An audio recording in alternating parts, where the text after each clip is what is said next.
এবার চলুন বলি বাড়ি ফেরার পরের গল্প। বাড়িতে ঢুকলাম 11:30। তারপরে চললো অনেক কান্নাকাটি, অনেক হাসাহাসি আর অনেক গল্প।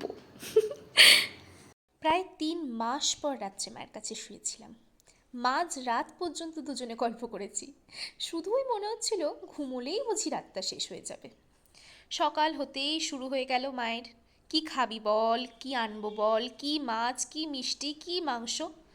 আমি বলেছিলাম সকাল সকাল আমি সিঙ্গারা দিয়ে মুড়ি খাবো। বহুদিন সিঙ্গারা খাইনি।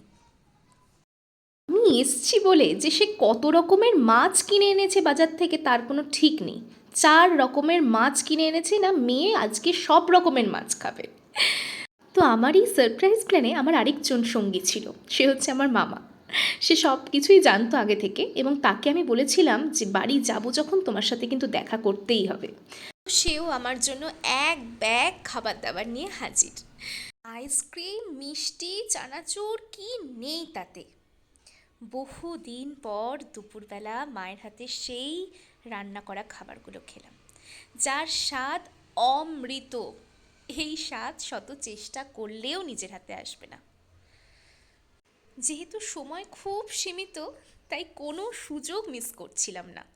বিকালবেলা একটু ঘোরাফেরা করে আসলাম, ফুচকা মোমো খেয়ে আসলাম। পরের দিন দুপুরবেলা মা বানিয়েছিল মাটন বিরিয়ানি। তার একমাত্র জামাই আসবে বলে কথা।